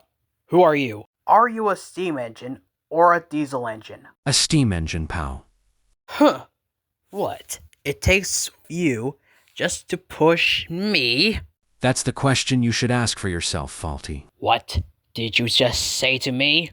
Callum didn't respond as he began pushing Class 40. Wait! Where are you going?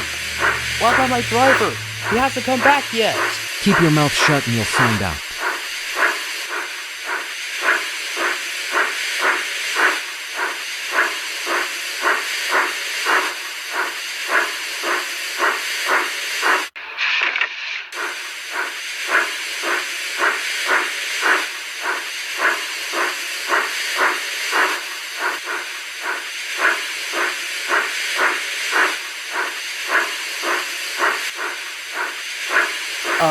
Can you stop? The bridge is out. Are you deaf? The bridge is out, I tell you.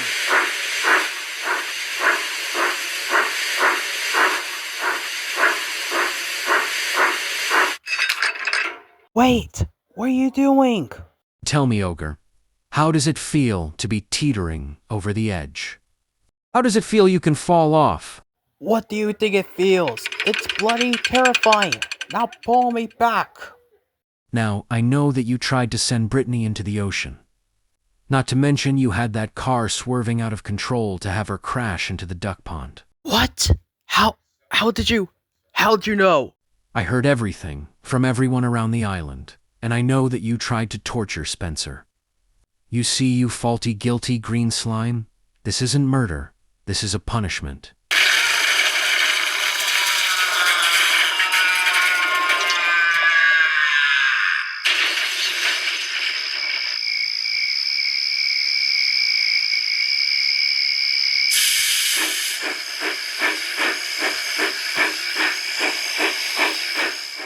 Later this morning, Callum puffed into the station where Miguel was getting ready for his return trip to the mainland.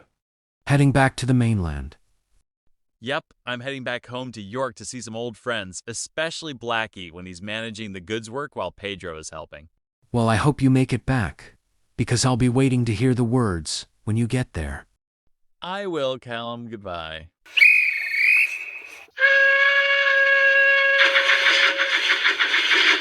Callum watches Miguel's departure as he leaves for the mainland. He went back to work before he would take the next train. Then, the night immediately came, and Callum was finishing shunting for the night. His driver parked him in the siding, and his fireman lit the fire out. We'll be right back, Callum. Mr. Peterson had invited us for tea at the signal box. The crew went over to the signal box, leaving Callum in the siding. Callum was left alone, but he never feared to be alone. He closes his eyes to rest.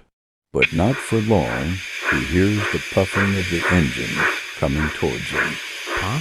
Who's there? Nobody answered as the engine keeps coming closer and closer. Then, coupled up right in front of Callum and pulled him out of the siding. Hey, what are you doing? Uncouple me. Driver, fireman, help. I'm being kidnapped. His crew looked out and saw that Callum was indeed being kidnapped. Hey, come back with our engine. I'll call the police immediately. In no time at all, 2 police officers were around the bend out on a night patrol. The crew reported the incident to them, and they raced to the cruiser. The engine continues shunting Callum down the branch line. They went through a tunnel and went through the other side on Duck's branch line. Whatever you're doing, this is far enough. Now let me go right this. Keep your mouth shut. The engine shunted Callum in the siding and puffed back. What do you think you're doing? To reclaim what is rightfully mine. Now, we finally meet at last, Callum. And this is the first. What do you mean? Oh, I think everyone here knows about our tale. What? But I don't even know you. Well, you don't remember? Remember what? Spam can. Leave us. I want to give Callum a fresh court in my history. It's just you and me now, Callum, and you won't escape me this time. Who are you? My name is George, and I am the master of the roads. I may not look partial as a steamroller. It was before until you did to me. Me? What did I ever do? I mean you no harm. I was the master that I once was. A steamroller sort. I was built for roads, mending them and flattening. I was the man of my word, and I always fixed the road. I would often try to read the rails by removing them, and I gained a huge fortune because of it. These lorries, Elijah, Larry, and Matthew, are the 3 main royal to me, and they have remained royal to this day. I was invincible. Then, back in April, I was told that there was an engine to cover for James's work. You was the engine. What? But I only came from the Dean Forest Railway to help out before James's return. Yes, well, terrible accidents do happen around railways, don't they? Even the crossing. Then, one day, I was told to mend the road at the Scarlet station. I was not happy to look at that familiar blue tank engine. When I was oiled up, I rolled on. And then, I came across the crossing. I waited for the gates to be closed, so that I would carry on. And then they were closed, and I was about to cross, and then I heard a runaway train. By the time I saw you, it was too late.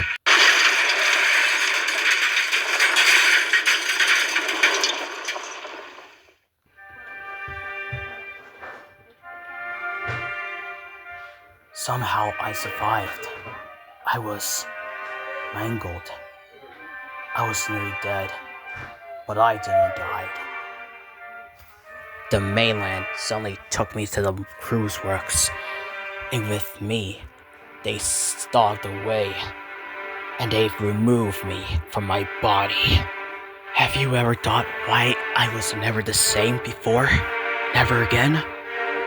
Those builders took away from my body and then put me into a tank engine, and from that day, I was given a saddle tank engine body, only to be used to be really useful.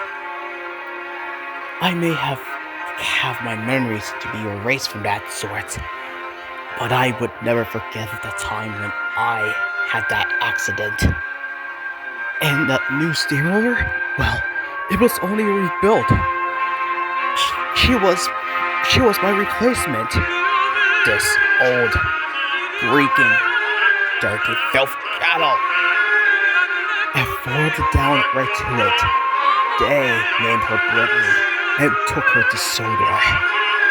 All they've ever talked about was their success with her. How special is that? Because of your heroics, my driver was replaced by the new one, and they have cheered you instead of saving me. I was only a steamroller, and you took that away from me. And now it's my turn to take your life and reclaim mine as revenge. Prepare to meet your demise, Callum, because your life is over, and mine will be rebuilt.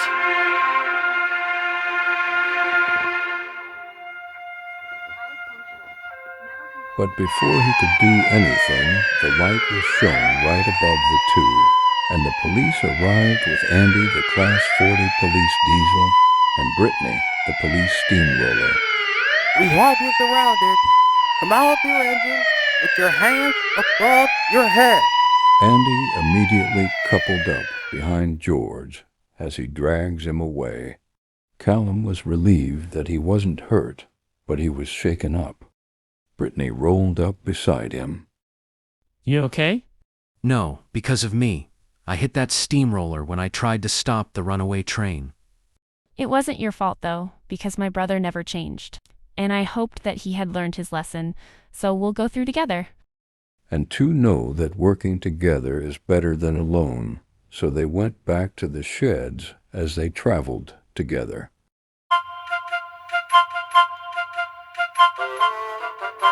Callum enjoys working on the Northwestern Railway. He enjoys pulling passengers and freight. He helps the engines whenever they break down or stuck on the hill. He's always feel like a really useful engine.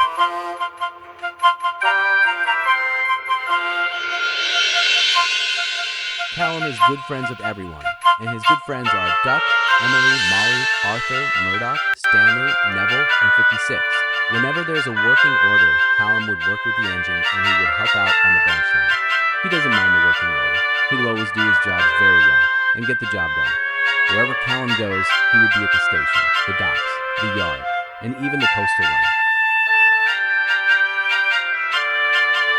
One day at Wellsworth Station, Callum was resting in the siding outside. His driver and firemen were helping the station master to organize the luggage for the passengers. Callum doesn't mind wait. He knows that he's patience. As he rested, Fleur-de-Lis puffed into the station with her local passenger train. Her also have a luggage van between her and the lead coach. What's with the van for, Fleur? This van is a part of my train to carry luggages. When a train pulls the express, the luggage van is added to carry the passengers' luggages inside on the travel. Well, that seems impressive. You're a luckiest engine to pull the train with a van for something special. I wish I can pull a train like that. Fleur-de-Lis blushes with praise. Oh, darling, you know how to make a lady feel very happy. Just then, the guard blew his whistle and Fleur-de-Lis puffed away.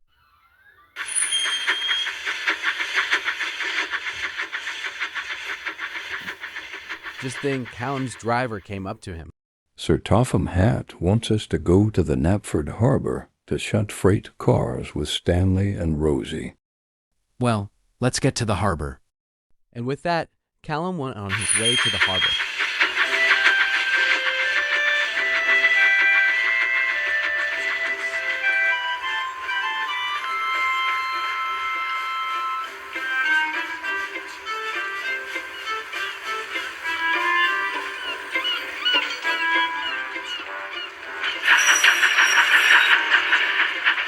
Callum soon arrived at the harbor. Stanley and Rosie are glad to see him. We're glad that you're here to help us. Are these the empty freight cars? Only some of them, but there are massive in the yards. The more, the merrier. Callum worked hard around the yard. The more Shenton put the freight cars in line, the harder he made, and he was very busy. Rosie and Stanley were impressed. Later, the engines were resting in the siding after tidying up the harbor. Callum was waiting for his next job to start on the timetable. As he waited, he heard a clatter sound from one of the sidings. Suddenly, a coach rode by, and the engines were surprised. Oh no, that's Gordon's brake coach from the express. Driver, we need to stop the runaway. Right you are. Let's go.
Fireman, I need some more coal, and I have to catch up to the coach to go faster.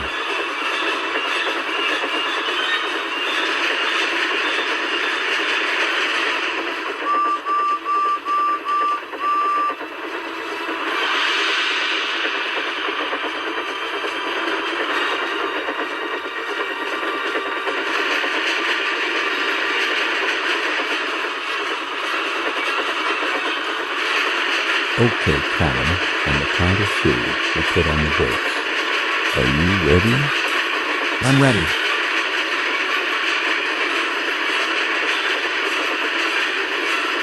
1,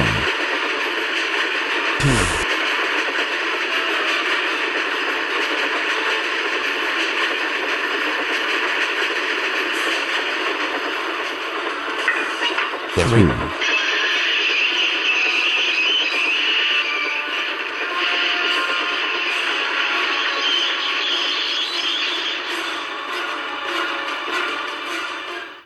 We did it. We finally stopped the runaway coach. Later, Edward arrived with Sir Topham Hatt. Well done, Callum. I heard you stopped the runaway coach. You are a really useful engine. And a brave one, too. Come on, it's time for you to have a good washdown. Edward coupled up behind Callum and pulled him back to the sheds for a good washdown.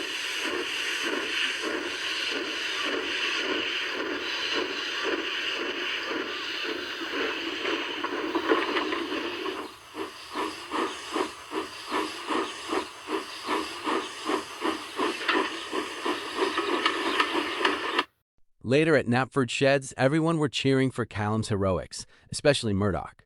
Despite the peace and quiet, he cheered for Callum, and Thomas arrived with some news. Sir Topham Hatt is going to have you on his railway, and you're going to be transferred here at Knapford Yards. So today, you are now the professional to the NWR, the Southern. It was a bustling morning on the Northwestern Railway. Today it was Callum's welcoming day, and all the engines were hard at work to bring the decorations to Knapford Station.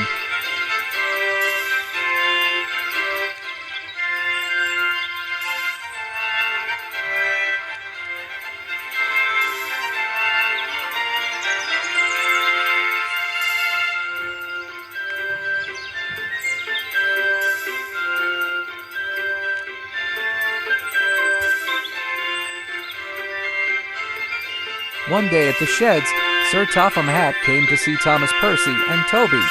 Today is Callum's welcoming day, and I need you three to keep an eye on Callum as he's busy at Brendam. Thomas, you'll be bringing the bunting for Knapford. Percy, you will collect the brass band, and Toby, you'll collect the balloons. Yes, sir. Sir Topham Hatt left. The engines are excited. We should get to work. We can't tell Callum about the surprise. You're right, Thomas. We should be busy. I'll see you two at Knapford. And with that, all the engines went off to do their jobs.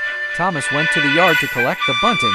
Percy collect the red branch line coaches and went on his way to the harbor to collect the brass band. Toby went down to Brendam and collect the balloons. Then he went back to Tidmouth to collect Henrietta.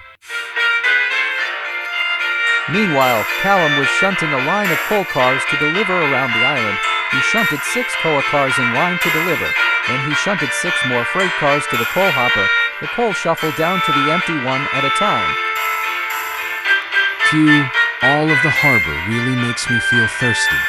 Only one more line to shunt, then I'll deliver the coal around the island.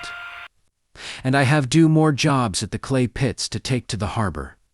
Just then, the manager came up to Callum. Sir Topham Hatt has sent D199 to help you to deliver the coal around the island, so there will be more time for you to go to Knapford on your last job. Callum knew that he heard about the diesel from Henry. Later, Diesel D199 arrived at the coaling plant. He looks over at the line of coal trucks and smirks at Callum. So that's it? A small train to pull? I can pull 20 trucks of coal over the mountains. I hope that's not the bragging you're on about. If it is, you'll be ending up with the broken engine. And are you saying that I am called a spam can because of my engine, you small tank engine? I'm a tender engine, and I'm not small. I'm medium, you old blue rust bucket. Don't talk to me like that. I am here to help you to deliver the coal around the island. So you will be thanking me later. So show me some respect or else. I only thank the engines, who are respectful towards other engines, and you have no such thanking since you were broken. You don't know nothing about me. And I'll show you that I am not that old. Then, this gives Callum an idea. Not too old, eh? Maybe we can have a race to see who can deliver the coal the faster. I accept the challenge. With that, Callum shunted 6 more freight cars behind Diesel D199's cars and backed down to his own train. Then the two started off, with Diesel 199 taking off with his line of coal cars to deliver. Callum puffs carefully and faster in his pace as he's pulling the coal cars. I'll puff careful. I'll puff slowly. I know I'll deliver the coal around the island, the better I get to know. I'll show that marine tender engine that I'm not old. I'll show him that I could be more faster than him.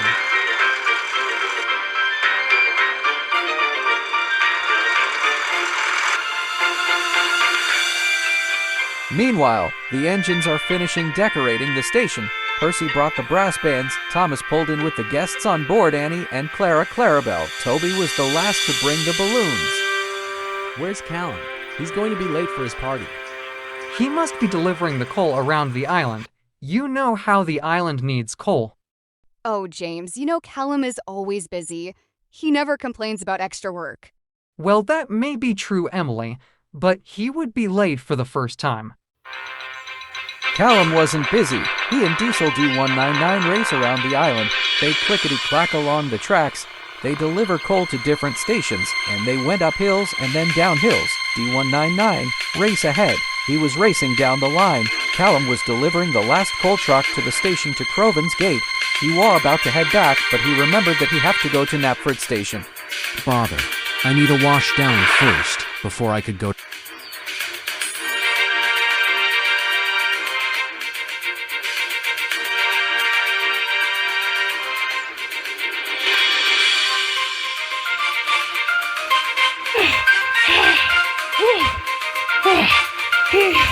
He won't be long now. Once I deliver the lost coal. I'll show him that I could be faster. And I'm not that old. I can do it. I can do it. But he wouldn't last long. He could feel a sputtering sounding from his engine. Diesel D199 saw that he was overheating from his engine. He began to slow down. He soon came to a stop on a hill broken down. Oh, bother! I'm stuck on this hill. No wonder why my engine gave out again. I'll just have to try to get up to the hill. So he tried to start his engine again. He struggled and struggled, but his engine sputters and he found himself rolling back downhill again and stopped right outside Wellsworth Station. It's no good. Your engine is overheated. We'll have to put you in a siding until we find another engine to deliver the coal. Poor Spam Can felt miserable. Just then, he could hear a puffing sound from the steam engine coming down the hill. It was Callum, all covered in coal dust. Callum couldn't help but to laugh as he saw Diesel D199. The Diesel looked away in shame. Looks like your engine has gotten the best of you. Spam Can guess, you're not the fastest diesel after all. No worries. I'll get you to the works to be checked over. I suppose that you could go faster than me. Finally admit it. Well, no worries. Let's get to Croven's Gate.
For pulling me to the worst, Callum.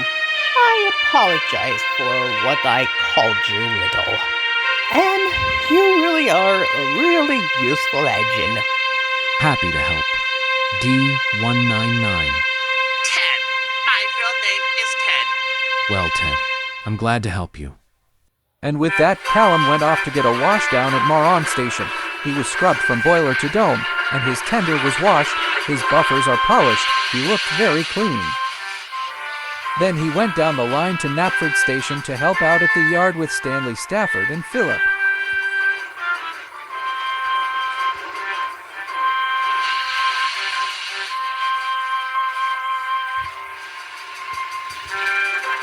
Once he arrived, he saw the Knapford Station with decorations, and everyone are cheering for Callum as he puffed into the station.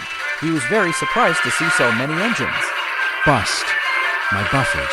What's all of the decorations? This is the welcome party for you, Callum. As the director of the railway, you are now the member of the Northwestern Railway.